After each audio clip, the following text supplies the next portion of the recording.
Welcome to the Last Planner System 5 Conversations. Click Begin to get started. Now that you have had a high-level introduction to LPS and have learned about the principles and benefits, let's learn more about the system and the 5 conversations. Get to know the learning objectives for this section by clicking Next. In this section, Last Planner System 5 Conversations, you will learn about the 5 connected conversations of LPS and the inputs and outputs for each level. Understand how constraint management improves plan outcomes, and understand the importance of continuous improvement while working with LPS. Let's get started. Click Next.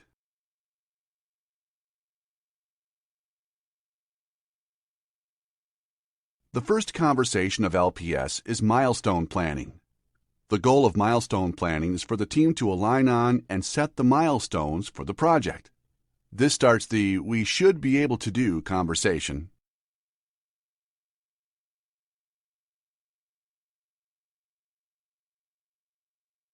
Project milestones are significant events which release work in another major phase or trade. Milestones should be broken down by each design element or construction trade to allow interim milestones to support the project requirements. Note that milestones can be work package releases. Hover over each milestone indicator to see examples of milestones completed in the field.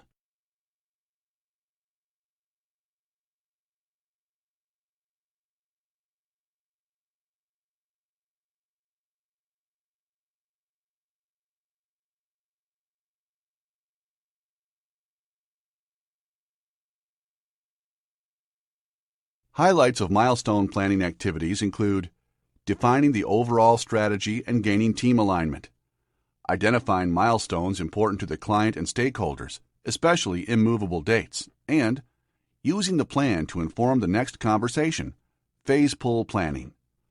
Often, this is informed by a previously developed schedule, P6 or otherwise. When a schedule exists, the team revisits the milestones and collaboratively aligns on a plan for moving forward.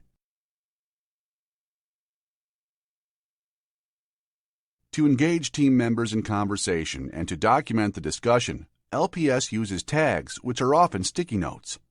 During the milestone planning conversation, the notes are turned diamond-shaped and may look like this example.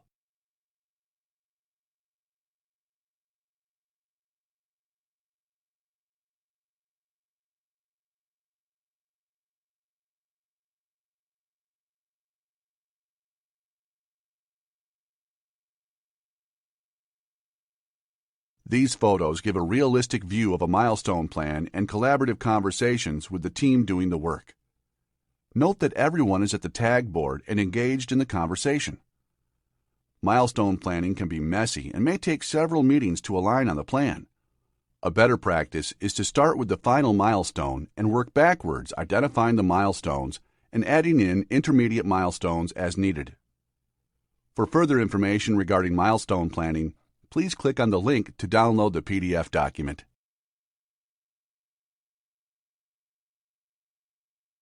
Here is an example of the manner in which a milestone plan would unfold. Starting from the last milestone, which is the dark blue diamond named Final, predecessor milestones are discussed and added working from right to left. The final milestone may be Certificate of Occupancy received or even first day of facility in use. The team should align on the final milestone. Estimates of duration between the milestones is added, usually in weeks as indicated in the light blue square shapes. These estimates are determined collaboratively by the team. They may be based on previous project experience.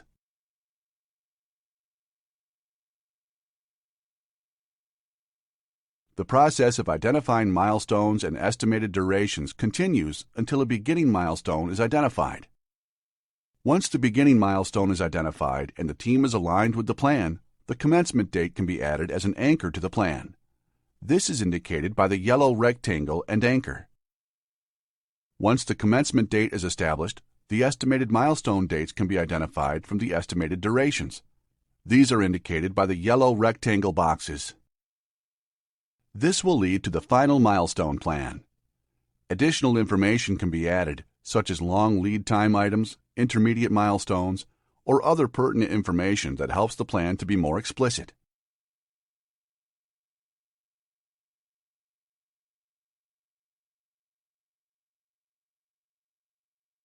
In this short clip, note how actively the team is engaged in the milestone plan development.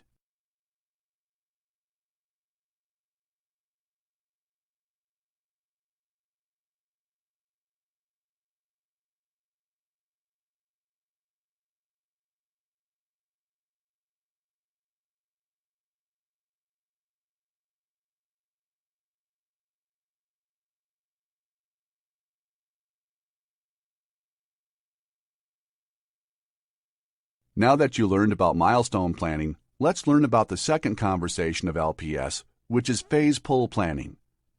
The goal of phase pull planning is for the team to determine the key handoffs of work or information needed to deliver a milestone. This continues the "we should be able to do" conversation.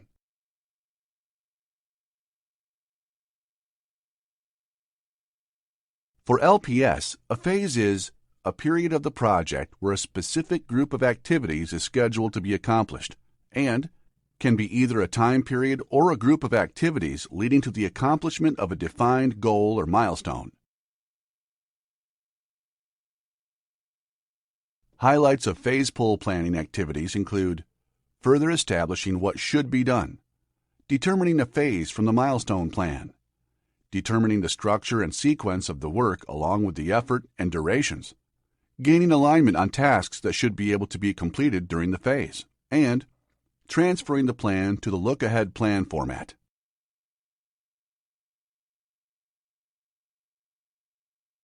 An important concept to understand is push versus pull. LPS makes use of pull concepts to create flow. This is based on the commitment-making approach of requests and promises. Conventional schedules are a push-based method. This means advancing work based on a central schedule and releasing materials, information, or directives possibly according to a plan, but irrespective of whether or not the downstream process is ready to accept them. LPS uses a pull concept. This means advancing work when the next in line customer is ready for it, and a request from the customer signals that the work is needed and is pulled from the performer.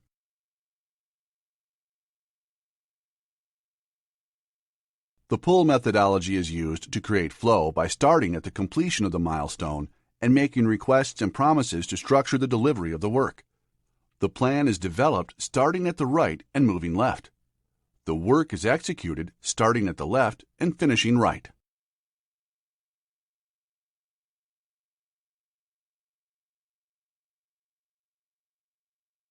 This is an example of a phase pull planning tag. It indicates the type of information that is included, such as the promise on top and the request for completion of predecessor work on the bottom. For further information regarding tag preparation, please click on the link to download the PDF document.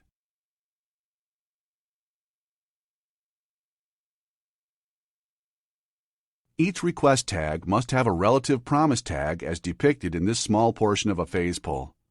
The tags were placed starting from the right and working to the left. As each request was made, a promise from its predecessor was made to meet the request. Click each tag to learn more about the specific promise and request involved. To meet Dave's request, Mike G promises to set the vaults in Zone 1 with 4 crew people in 3 days. To do this, his request is to have the vaults on site. This is a simple example of a pull between just 2 trades. To meet Mike's request, Dave S. promises to backfill the vaults in Zone 1 with 3 crew in 3 days. To do this, his request is to have the vaults set. To meet Dave's request, Mike G. promises to install the underground piping in Zone 1 with 4 crew people in 5 days. To do this, his request is to have the vaults backfilled. In this example, starting from the right, Dave S. promises to backfill the underground piping in Zone 1 with 3 crew people in 3 days. To do this, his request is for the underground piping to be in place. This diagram shows another example of a phase pull from the milestone of in-wall ready for gypsum board. The pull is developed from the right to the left through the process of requests and promises. Tags that are stacked vertically indicate work that can be done simultaneously. The boxes under the milestone indicate a legend for the tag colors according to the trade.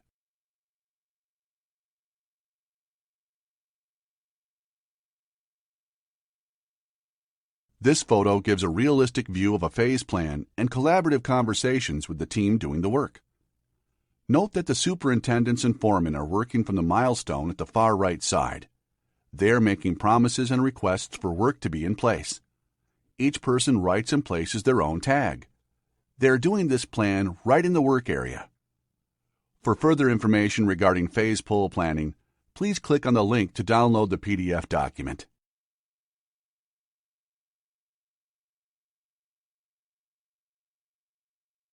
Now that you learned about milestone planning and phase pull planning, let's learn about the third conversation of LPS, which is look-ahead planning. This level focuses on making work ready or assuring that the work that should be done can be done by identifying and removing constraints in advance of need. The conversation is, we can do this. Highlights of look-ahead planning activities include transferring the tasks from the phase pull plan to the look-ahead plan and adding dates. This can be done with boards on the wall or specialized software for documentation.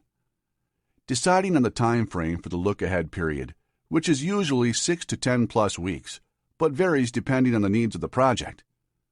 Discussing and identifying actions for the risk and constraint logs, and using this information to inform the subsequent weekly work planning conversation. For further information regarding look-ahead planning, please click on the link to download the PDF document. During the look-ahead planning, the team identifies risks to the plan.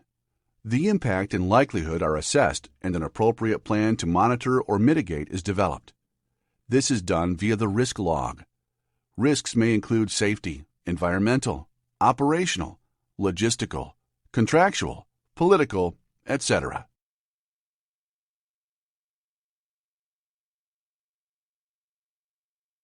A constraint is an item or requirement that will prevent an activity from starting, advancing, or completing as planned. Prerequisite work that is identified in the plan is not considered a constraint.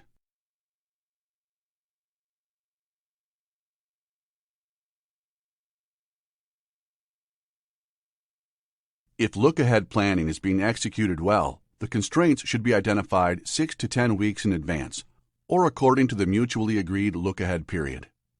Constraints are documented in a constraint log similar to the diagram. If constraints are being identified later than the look-ahead period, the team is in a state of needing to improve their process. For further information regarding the constraint log, please click on the link to download. Now to learn about the fourth conversation of LPS, which is Weekly Work Planning, or WWP. The goal of this level is for the last planners to establish the plan for the upcoming week at the daily level. The conversation is, I will do this.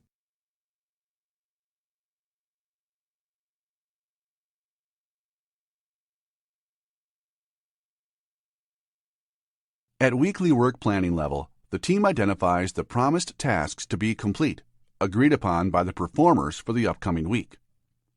The WWP is used to determine the success of the planning effort and to identify what factors limit performance.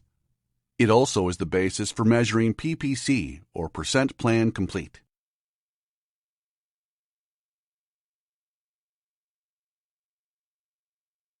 Highlights of weekly work planning activities include being informed by the look-ahead plan, detailing of the work by each trade at the daily level for the upcoming week through creating the weekly work plan, and informing the conversation of the daily huddle. The weekly work plan indicates what will be done, by whom, and by when in detail by day. For further information regarding weekly work planning, please click on the link to download the PDF document. As part of the WWP activities, the team gets together in what is referred to as a daily huddle. Each trade leader answers the following while referencing the WWP. What activities were completed? What activities will be completed? What needs to be replanned? And how can we prevent this from happening again? For further information regarding the Daily Huddle, please click on the link to download the PDF document.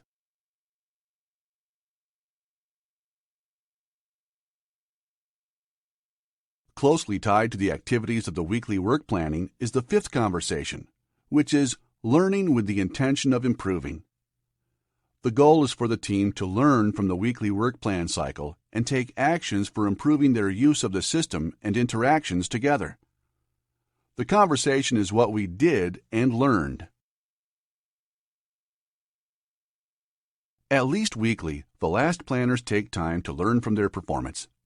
The highlights from learning actions include tracking the reliability metric of percent plan complete, or PPC, setting a performance goal for the team to meet and beat, and continuously improving their performance by tracking reasons for variance. Let's continue on to learn more about percent plan complete, or PPC, and reasons for variance. The percent plan complete, or PPC, is calculated for the period or week. PPC is the basic measure of how well the planning system is working. Recall the metric shared in the introduction regarding the original study indicating that in conventional scheduling, only 54% of commitments made get kept in a week. This is the metric that teams track to compare to an average team, which would be in the 54% range. A high-performing team averages 80 to 85% PPC. If a team is averaging too high of a PPC, it is an indication that they could be planning more aggressively. For further information regarding PPC, please click on the link to download the PDF document. When an activity is not completed as planned for the week, the responsible trade identifies a reason for variance. These are tracked over time. Reasons for variance are factors that prevented a task from being completed as promised, are used by the team to promote learning concerning the failure of the planning system to produce predictable workflow, are assigned a category of variance, and enable a team to identify those areas of recurring failure that require additional reflection, analysis, and action.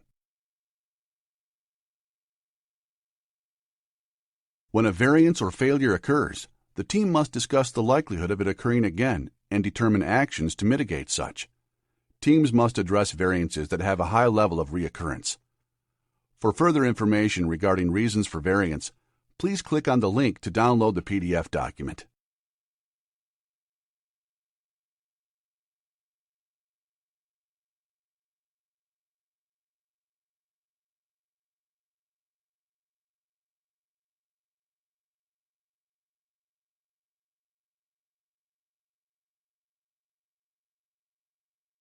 This takes us through the journey of the last planner system. To recap, all 5 conversations or levels of LPS work as a system to improve the outcomes for the project.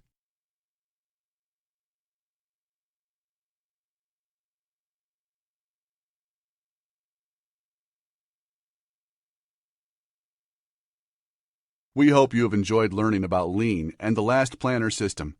The best way to really learn how to implement LPS is continue your learning and start to use it on a project.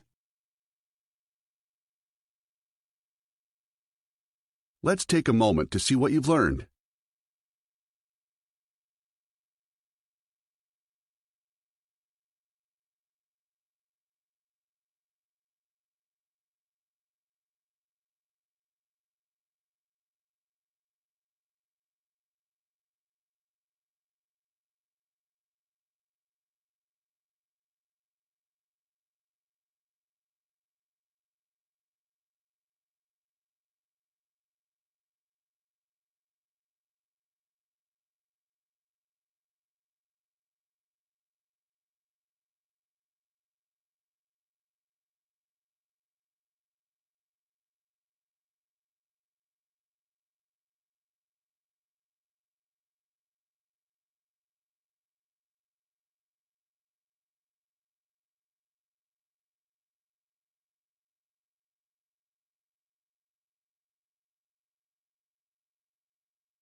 You have now completed the last Planner System 5 Conversations module. In the next module, you will learn about pre-construction planning for commissioning. See you there.